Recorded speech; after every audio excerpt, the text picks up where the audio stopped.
My name is Nick. I'm a developer advocate with ScaleOps, and today we are going to expose the architectural flaw in Kubernetes vertical Pod Autoscaler that guarantees it's always fighting yesterday's fire, even when you tune the flags that the manual tells you about. At its core, VPA is a historian, not a first responder. So let's look under the hood. The VPA recommender works by rolling up usage data into histograms. How does it do it? By default, it looks back over an 8-day window period. And for example, for memory, from that window, it grabs just one memory peak per day. That means yesterday's data carries half the weight of today's. It's always looking backward, with data decaying exponentially over time. Now, you can tune this, and on top of that, the target percentile flags default to 90%. So, out of the box, VPA sizes for the 90th percentile and just throws away the top 10% of spikes. You know, the ones that actually hurt the most. Okay, we've talked about requests, but what about limits? This is where a hidden gotcha can really bite you. By default, VPA updates both requests and limits. It does this because it's designed to preserve whatever request to limit ratio you deployed with. In the code, this is handled by a function called getProportionalLimit. That means a cost-saving request reduction silently drags the limit down with it, destroying your burst headroom. Yes, you can change this. You can set control values to request only for a container, but that's a deliberate opt-in you have to make. Out of the box, you get the downward spiral. And these are just the defaults. They apply cluster-wide. You can run the recommender with custom flags, but there's no per-team, per-service safety net. Flip a switch to requests only, and you still have to manage limits manually. But more importantly, you haven't solved the performance problem. Because VPA's logic is to ignore short bursts of activity. It will still recommend tiny CPU requests. That just encourages the scheduler to pack too many pods onto one node. So instead of being throttled by a limit, your app is now fighting its neighbors for CPU cycles, leading to the same slowdowns and latency. The promise of auto mode is attractive on paper, but after a few surprise eviction or throttling regressions, teams tend to retreat to recommendations only. Does this sound familiar? Have you been burned by this and switched to off mode? Let me know down in the comments. So, theory is one thing, but seeing is believing. Let's demonstrate these failure modes in a live environment, starting with the throttling cascade. Before we start, let's look at the settings we're running. You can see here we've shrunk VPA's memory. We have memory aggregation interval set to 5 minutes, with memory aggregation interval count to 12, so we can keep just 1 hour of memory history instead of 8 days. You can also notice that we have CPU histogram decay half-life set to 10 minutes, and memory histogram decay half-life to 10 minutes as well, meaning all data fades in 10 minutes instead of the original 24-hour. And then we have the recommender interval set to 30 seconds, so it recalculates every 30 seconds instead of every minute. We're not doing this to be unfair to VPA. It's the same recommender logic than the default, but we've sped up the clock so you can watch what normally takes hours or days happen in just a few minutes.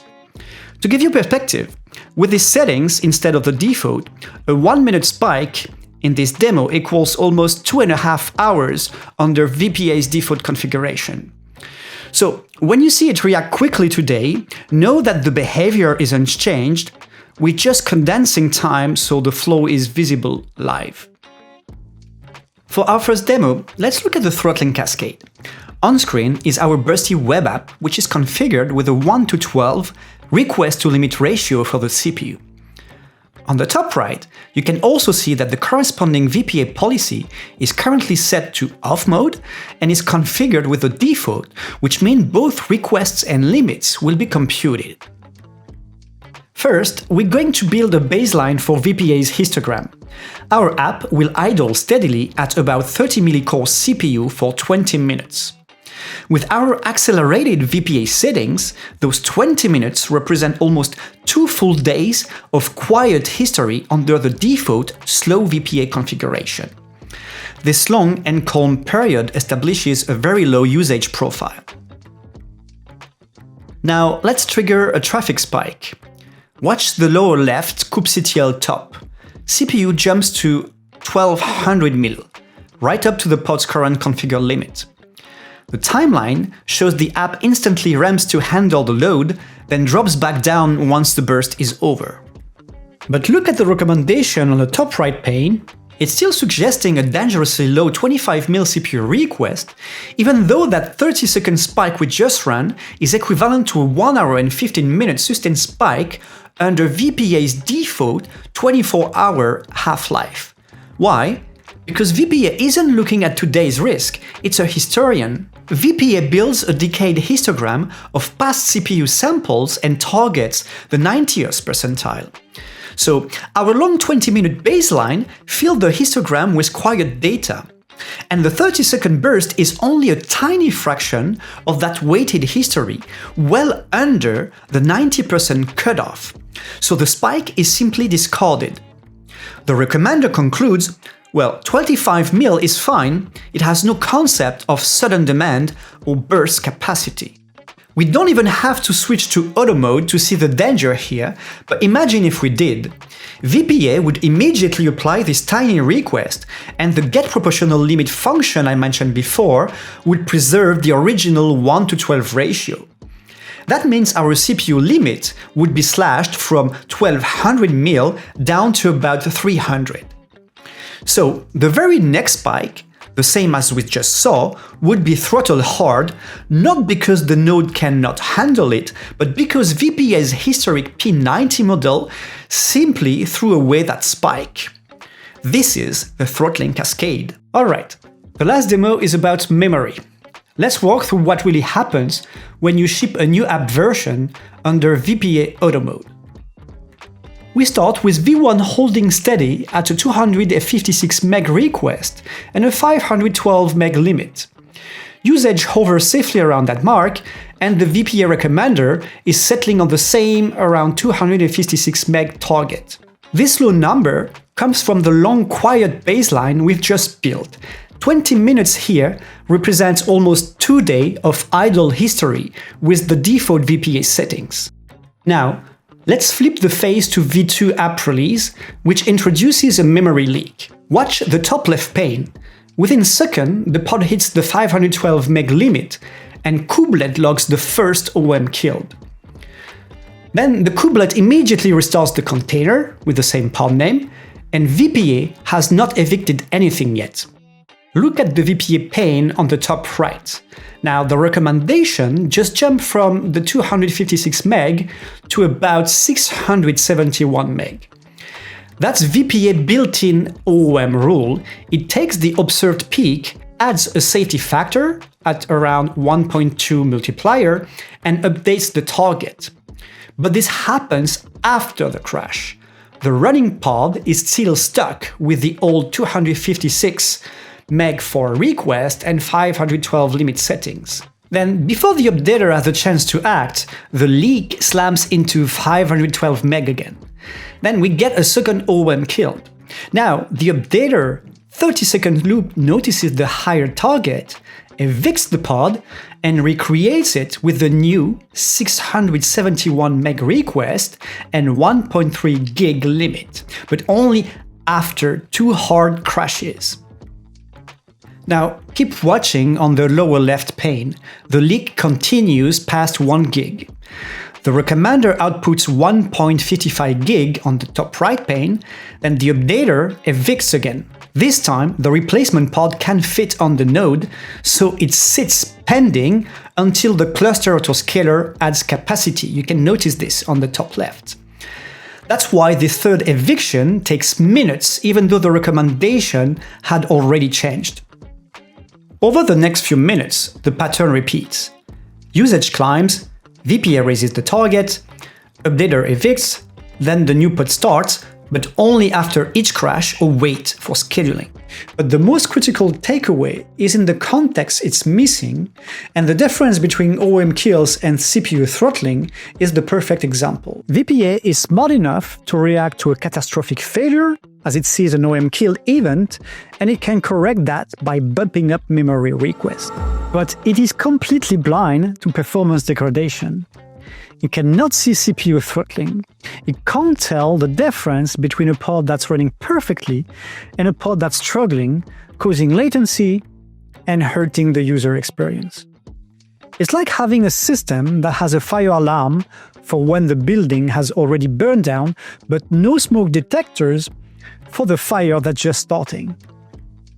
And that blindness to performance is the real reason so many of us don't trust it in auto mode.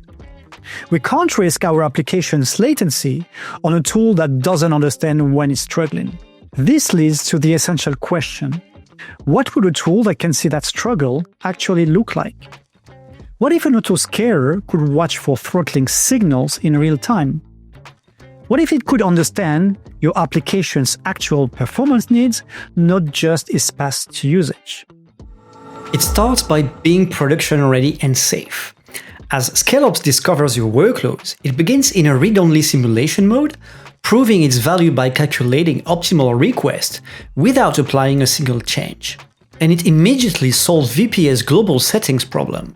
It auto-detects workload types and assigns the right predefined policy. More importantly, it's a per-workload customizable setting, not a one-size-fits-all flag.